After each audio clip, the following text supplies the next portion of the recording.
요한복음 16장 25절부터 33절까지 교독하겠습니다. 요한복음 16장 25절부터 33절.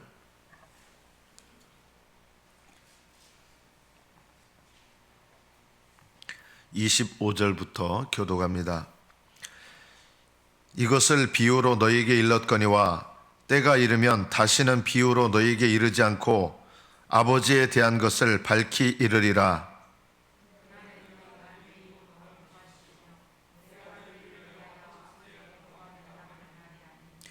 이는 너희가 나를 사랑하고 또 내가 하나님께로부터 온 줄 믿었으므로 아버지께서 친히 너희를 사랑하심이라.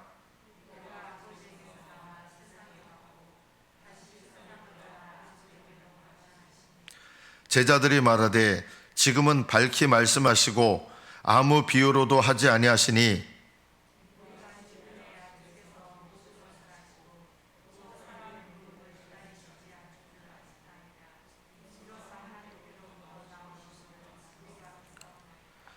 예수께서 대답하시되 이제는 너희가 믿느냐?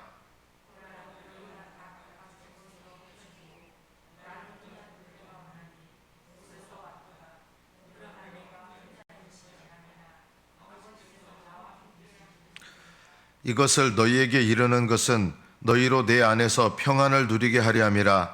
세상에서는 너희가 환난을 당하나 담대하라. 내가 세상을 이겼노라. 아멘.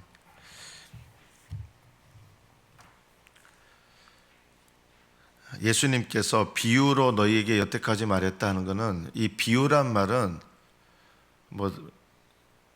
네 가지 밭의 비유 이런 걸 말씀하시는 게 아니라, 여기서 말하는 비유는 약간 애매모호하게 말씀하신다 이런 뜻이에요. 애매모호하게 돌려서. 어떤 걸 돌려서 말씀했습니까? 예수님께서는 하나님의 아들이신데 그걸 처음부터 말씀하신 적이 없으세요. 십자가에 돌아가실 것도 처음부터 말씀하신 게 아니에요. 때가 되면서 주님께서 차츰차츰 이렇게 어둠에 있던 것들이 밝히 드러나는 것처럼 점점 때가 되면서 밝히 말씀하시기 시작하십니다. 그래서 그전에는 아직 때가 되지 않았기 때문에 애매모호한, 약간 이게 무슨 말씀인지 이렇게 느낄 정도로 이런 말씀을 이제 비유라고 하는 거예요. 여기서 비유라는 말은 약간 희미하다 이런 뜻입니다. 희미한 일. 명확하게 말씀하신 게 아니라 희미하게 말씀하셨어요.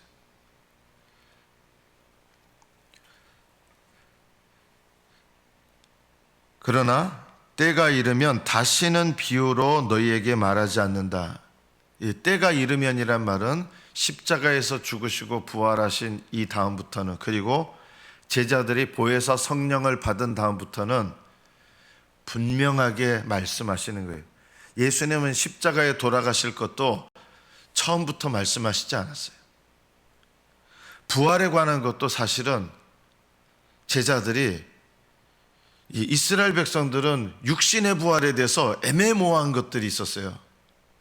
때가 되어서 점점 명확하게 말씀하신 거죠. 그래서 때가 이르면 아버지에 대한 것을 밝히 이르리라. 그날은 이제 성령을 받은 이유죠. 십자가에서 죽으시고 부활하시고 승천하시고 보혜사 성령께서 보혜사로 오신 다음부터는 너희들이 내 이름으로 구할 것이다. 예수님의 이름으로 구하려면 두 가지가 있어야 됩니다. 그전에는 내 이름으로 구하라고 말씀하지 않으셨어요. 왜냐하면 소용이 없기 때문이에요. 예수님의 이름으로 구한다고 하는 것은 두 가지가 돼야 됩니다. 첫째는 예수님께서 십자가에서 죽으시고 부활하시고 영광을 얻으셔서 성령을 보내셔야 되는 거예요. 그래야 예수님의 이름으로 구하는 거예요. 예수님께서 죽으시고 부활하신 일이 일어나지 않으면 주님의 이름으로 구할 수가 없어요. 구해도 소용이 없어요. 예수님의 이름으로 구한다는 것은 주님께서 십자가와 부활로 이 모든 것을 다 이루시고 십자가로 승리하신 다음에 예수님의 이름으로 구하면 승리의 능력이 나타나는데, 아직 십자가로 승리하시기 전에 예수님의 이름으로 아무리 구한다고 해서 그 승리의 능력이 나타날 수가 없는 거예요. 그래서 때가 되면 내 이름으로 구한다는 말은 십자가에서 돌아가시고 부활하시고 영광을 얻으시는 이 일, 그리고 성령을, 주님이 영광을 얻으셔서 성령을 보내셔야 비로소 제자들이 예수님의 이름으로 구할 수가 있는 거예요. 또 두 번째, 예수님의 이름으로 구하려면 예수님께서 하셔야 될 일을 하신 다음에라야 예수님의 이름으로 구할 수 있어요. 그러나 그렇다고 해서 때가 됐다고 무조건 또 제자들이 예수님의 이름으로 구하느냐? 제자들이 해야 될 일이 있어요. 그게 뭘까요? 이미 말씀드렸어요. 예수님의 이름을 위하여 살아야 됩니다. 제자들이요. 예수님의 이름을 위하여 사는 만큼 예수님의 이름으로 드리는 기도의 능력이 나타나게 되는 거예요. 예수님을 위하여 살지 않는 사람이 예수님의 이름으로 아무리 기도해봐야 소용없다. 내 이름으로 구한다는 말은 나의 이름을 위하여 구한다는 말과도 같은 거예요. 그래서 예수님께서 하셔야 될 모든 일을 하셔야 되고 제자들이 해야 될 일은 주님의 이름을 위하여 사는 것, 이 두 가지가 함께 있어야 예수님의 이름으로 구하면 무엇이든지 구해도 응답받습니다. 왜냐하면 아무거나 구해야 됩니다. 주님의 이름을 위하여 사는 사람들은 아무거나 구해도 주님의 이름을 위해서 구하기 때문이에요. 바른 믿음 가운데 있는 사람은요, 아무 여자하고 결혼하셔도 돼요. 이상하십니까? 믿음 가운데 있는 사람은 아무 여자하고 결혼해도 됩니다. 왜요? 믿음 가운데 있는 사람은 믿음으로 여자를 바라보고 배우자 될 사람도 믿음의 기준으로 택하고, 그래서 그 믿음의 기준으로 하기 때문에 마음에 원하는 사람하고 하면 돼요. 믿음 가운데 있으면. 그러나 믿음 가운데 있지 않으면 아무 소용이 없다. 저는 예전에도 여러분께 말씀드렸잖아요. 결혼할 사람을 꿈에서 하나님 보여주시고 기도하는데 결혼할 여자다, 아무 소용없어요. 그런 거요. 믿지 마세요. 믿음의 기준 가운데서 내가 바라보면 하나님께서 믿음의 배우자를 내가 소원함으로 만나게 하시는 거지, 이 여자하고 하나님 특별한 사명을 주시는 외에는 그렇게 계시하시지 않으신다는 거 아셔야 돼요. 믿음으로 살면, 주의 이름을 위하여 살면 무엇이든지 구해도 다 응답받습니다. 무엇이든지 구해도. 정말 믿음으로 살면 어떤 여자하고 결혼해도 되면, 불신자하고 결혼합니까? 믿음으로 사는 분이요? 말도 안 되는 소리죠. 믿음으로 사는 사람이 왜 불신자하고 결혼합니까? 저는 결국 결혼할 때 보면 와가지고 저한테 전도하면 되잖아요. 그건 믿음으로 하는 거 아니에요. 믿음으로 하는 사람이 불신자를 전도시켜서 결혼하겠다 이런 생각 안 해요. 믿는 사람과 결혼하려고 그러죠. 믿음으로, 참된 믿음으로 하면 무엇이든지. 그날에 너희가 내 이름으로 구할 것이요. 왜냐하면 이들은 보혜사 성령을 받아서, 제자들이 성령 받으니까 어떻게 됐습니까? 성령의 인도하심을 따라 성령 충만하고 성령을 따라 살았습니다. 제자들이 성령을 따라 사니까 어떤 역사가 일어납니까? 그전에는 그런 게 없었는데 베드로가 나사렛 예수 이름으로 명하노니 일어나 걸을지어다 사람 일으키고요, 즉시로 제자들이 병자를 고치고요. 왜요? 주의 이름을 위하여 사니까요. 성령 받아서. 제자들이 구하는 건 다 응답하셨어요. 성령 따라 사는 사람은요. 우리가 얼만큼 주님의 이름을 위하여 사느냐, 이것이 우리 기도 응답과 연관이 있습니다. 오늘 말씀은 우리가 주의해야 될 게 있는데, 그날에 너희가 내 이름으로 구할 것이요 내가 너희를 위하여 아버지께 구하겠다는 말이 아니니 내가 너희를 위하여 아버지께 구하지 않는다. 그러면 예수님께서 우리가 알기로는 하나님 보좌 우편에서 믿는 자들을 위하여 중보기도 하신다고 우리가 알고 있잖아요. 근데 오늘 이 말씀만 보면 내가 너희를 위하여 기도한다, 이게 아니다라는 거예요. 그럼 뭐가 맞는 거예요?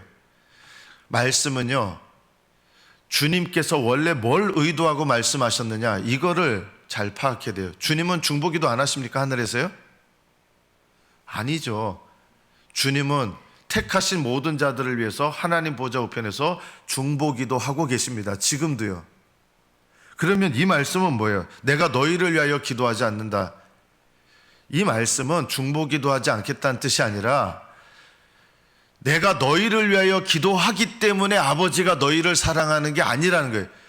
아버지가 너희를 사랑하는 일을 위해서는 내가 너희들을 위해서 중보기도할 필요가 없다, 이 뜻이에요. 나는 아버지가 너희들을 사랑하는 일을 위해서 내가 너희들을 위해서 중보기도하지 않겠다. 왜 안 하겠다는 거예요? 내가 그거 한다고 해서 아버지가 너희를 사랑하는 게 아니라는 거예요. 아버지께서 친히 너희를 사랑하시기 때문에 내가 너희들을 위해서 기도하니까 아버지가 너희를 사랑한다, 이게 아니라는 거예요. 하나님 아버지께서는 너희 택하신 너희들을 원래부터 사랑하신다. 나의 중보기도 때문에 너희를 사랑하는 게 아니라 아버지께서 너희를 자녀로서 사랑하신다는 거예요. 그 뜻이지 내가 너희를 위해서 중보기도하지 않겠다, 그 말씀이 아니에요.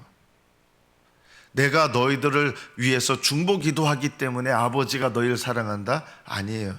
하나님이 친히 너희를 아버지로서 사랑하신다. 내가 중보기도해서 사랑하시는 게 아니라 너희가 하나님 자녀이기 때문에 하나님께 아버지께서 친히 너희를 사랑하시기 때문이다. 너희를 사랑하는 일에 예수님의 중보가 필요해요? 아니라는 거예요. 그러나 오해하지 마세요. 예수님은 하나님 보좌 우편에서 우리 믿음을 위해서 믿음이 떨어지지 않도록 중보기도하고 계십니다. 그래서 우리가 믿음이 떨어지지 않는 거예요. 예수님은 택하신 자들을 끝까지 사랑하십니다. 사랑하셔서 기도하시기 때문에, 붙드시기 때문에 우리가 끝까지 주님의 은혜로 구원받는 거예요. 구원받은 사람은 끝까지 구원받게 돼 있다. 확신하시기를 축복합니다.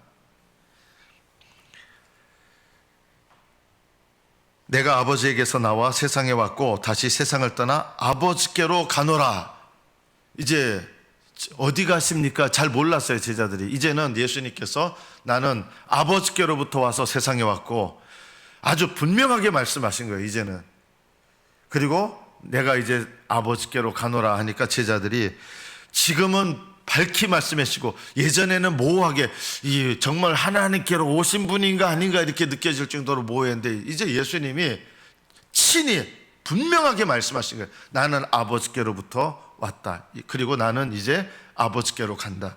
분명하게 말씀하시니 비유로도 하지 아니하시니, 여기 모호한 말로 안 하시고 분명하게 말씀하시니 이제 우리가 믿어집니다 하는 게 세 가지가 있었던 거예요, 오늘 본문에. 첫째, 주님께서 모든 것을 아시는군요. 아버지께로부터 나오신 분인 게, 하나님 아들이신 게 정말 믿어진 거예요.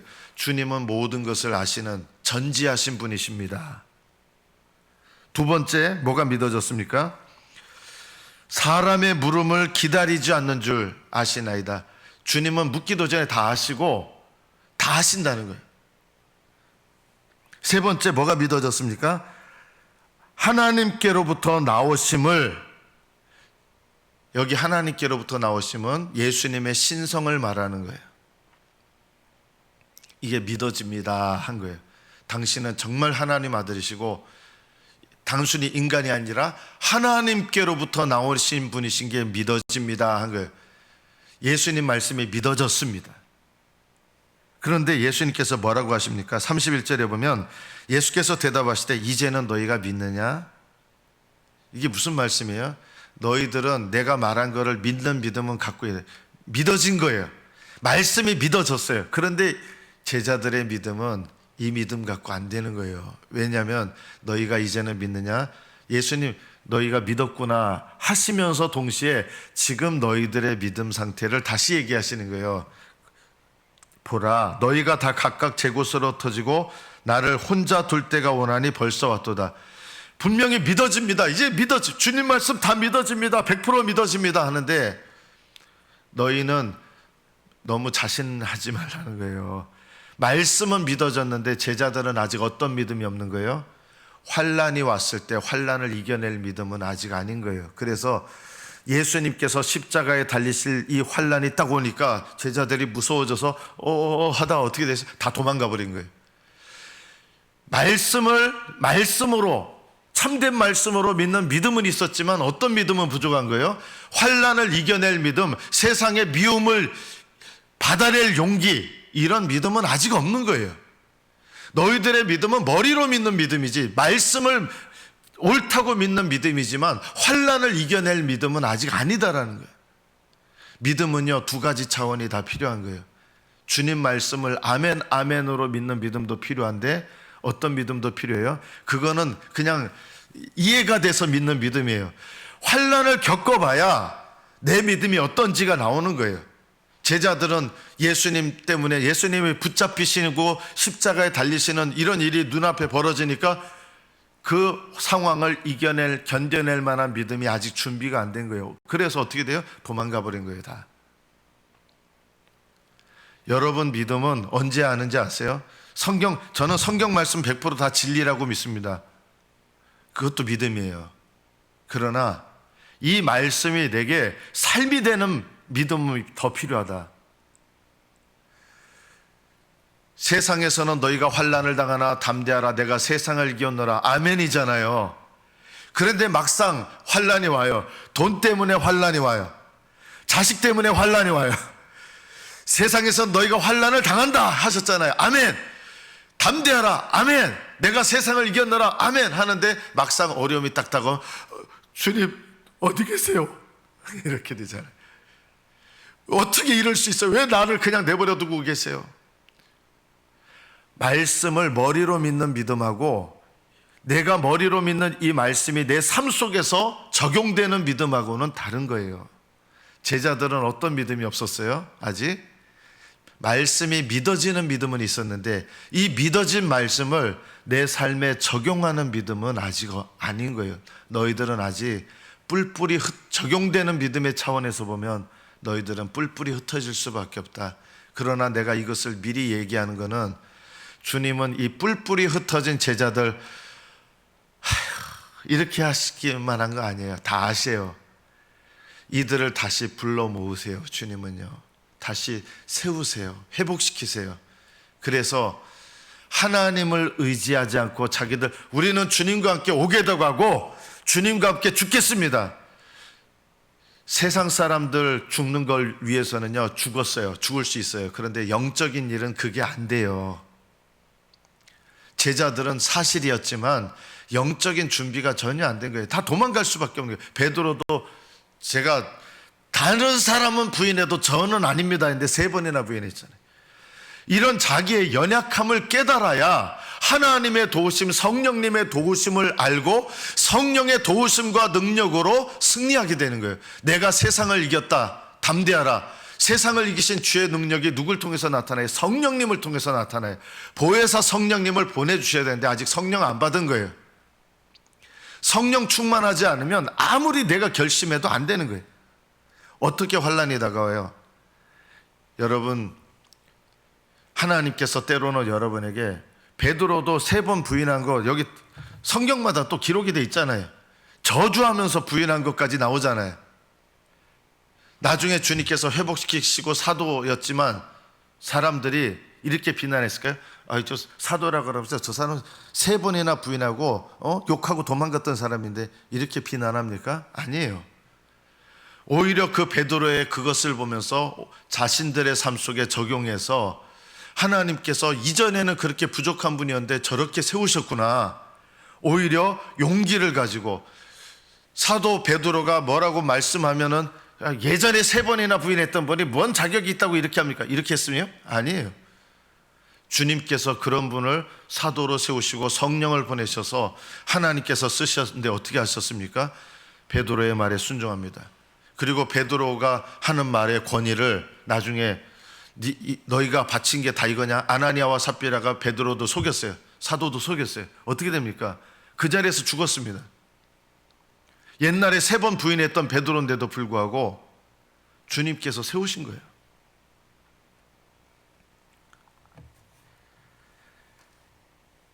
너희들은 나이를 떠나게 된다. 이것을 너희에게 미리 이르는 것은 너희로 내 안에서 평안을 누리게 하려 함이라. 평안이 어떤 평안입니까? 주님께서 이들의 연약함을 아시고 다시 회복시키셔서 돌아오게 하시는데 부끄럽지만, 그러나 주님께서 이렇게 실패한 우리들을 회복시키시는구나. 이렇게 부족한 나를 주님께서 붙드셨구나. 내 믿음으로, 내 결심으로 신앙생활을 해온 게 아니라 하나님의 붙드심으로 내가 신앙생활을 하는 거고, 하나님의 은혜로 능력을 받는 거고, 결국 세상을 이기는 거는 내 결심으로만 이기는 게 아니라 세상을 승리하신 주님께서 내 안에 계셔야 세상을 이기는 거예요. 그래서 제자들에게 세상에서는 너희가 환난을 당하나 담대하라. 야, 염려마, 이게 아니라 왜 담대하라 그럽니까? 내가 세상을 이겼고, 어떻게 이기셨어요? 십자가와 부활로 이기신 거예요. 그리고 십자가와 부활로 승리하신 주님께서 보혜사 성령님을 보내셔서, 보혜사 성령님은 승리하신 예수님의 영이에요. 보혜사 성령님이 우리 안에 계셔야 그 능력으로 세상을 이기는 거지, 성령의 능력이 없으면 성경 말씀에 믿어지는 믿음이 있다고 해서 여러분이 세상을 이기는 것은 아닙니다. 그래서 우리는 성경 말씀을 믿는 믿음도 당연히 필요하고, 성경 말씀을 믿는 믿음이 내게 적용되는 믿음이 있어야 되는데, 이 적용되는 믿음을 가지려면 반드시 누구를 의지하는 믿음이 있어야 돼요? 성령님을 의지하는 믿음이 반드시 있어야 된다. 그래서요, 기도 생활 안 하시는 분들은 환난 때 다 넘어져요. 결심으로 환난을 이길 수가 없어요. 끝까지 견딜 수가 없어요. 환난의 때가 되기 전에 평상시에 기도하시던 분들이 환난의 때가 되면 견디고 인내하고 승리하는 거지. 젖먹이와 어린아이들은요, 기도생활 등한히 하는 젖먹이와 어린아이들은 환난 때가 되면 다 넘어지고 믿음을 배반하게 되는 거예요. 담대하라, 내가 세상을 이겼노라. 이 말씀을 하시는 것은 세상을 이기신 주님께서 제자들에게 다시 오셔서 성령으로 오셔서, 성령 안에서 오셔서 보혜사 성령님의 능력으로 너희들이 그분을 의지하는 법을 배워야 된다. 제자들이 자신만만할 땐 다 도망갔어요. 그러나 실패했던 베드로가 성령님을 받고 성령의 능력만을 전적으로 의지했을 때, 그 다음엔 어떻게 됩니까? 세상을 이기신 주님의 영이, 보혜사 성령님이 그 능력으로 믿음으로 승리하게 하시고, 세상을 이긴 이김은 이것이니 우리의 믿음이니라. 어떤 믿음이에요? 하나님 의지하는 믿음, 하나님 신뢰하는 믿음, 하나님께 영광 돌리는 믿음. 이 믿음이 삶에서 되어지니까 그 믿음으로 말미암아 세상을 이기게 됩니다. 사실은 성령의 능력이 믿음을 통해서 나타나는 것이죠. 말씀을 맺습니다. 성경 말씀을 믿는 거, 성경 공부도 필요해요. 그러나 그것만이 아니라 그 말씀을, 내가 믿어지는 말씀을 내 삶에 적용하는 믿음은 더더욱 중요하다. 하나님은 죄인을 구원하십니다, 용서하십니다. 이거를 아는 거는 성경 말씀을 믿는 거고요. 그래서 그 말씀을 적용해서 내 삶에서 죄를 고백하고 죄를 버리는 것은 말씀을 적용하는 거예요. 이런 적용하는 믿음이 필요합니다. 예수님의 이름으로 구하셔서 예수님의 이름으로 의지하여 하나님께 받는 믿음은, 그리고 예수님의 이름으로 응답받고 승리하는 믿음은 성경 말씀을 그냥 머리로 아는 지식의 믿음이 아니라 이 말씀을 적용하는 훈련을 하셔야 되는데, 그래서 기도 생활 없으면 여러분 아무리 성경 말씀을 100% 진리라고 믿어도 마귀의 시험에 이겨낼 수가 없어요. 기도하지 않으면. 저는 기도하지 않는 성도들 보면 예수님 말씀이 조금은 이해돼요. 이리 때에 자기 양을 보내는 것 같은 거예요. 기도하지 않는 성도들은요, 아무리 성경 박사라도 넘어져요. 말씀을 믿는 믿음도 필요하지만 그 말씀을 내 삶에 적용하는 믿음은 더 필요합니다. 여러분의 환난의 때가 여러 가지 모습이에요. 돈 다 잃어버린 환난, 때로는 세상 사람들한테 버림받는 환난, 사람들한테 수치받는 환난도 당해요. 그런 환난 가운데서 내가 믿음으로 적용하고 믿음으로 반응하는 법을 배우십시오. 그러면 하나님께서 때로는 그 환난 속에서 함께 하셔서 승리하게 하시고 믿음을 더하시고, 이 믿음이 뭐예요? 세상을 이기는 믿음이 됩니다. 그리고 세상을 이기는 믿음은 하늘나라에서 상을 받습니다. 이 자리에 계신 저와 여러분의 믿음이 세상을 이기는 믿음, 성령의 능력으로 말미암아 세상을 이기는 능력이 되셔서, 믿음이 되셔서 영원한 나라에서 칭찬과 존귀와 영광을 얻으시는 복된 믿음이 되시기를 축복합니다. 기도하겠습니다.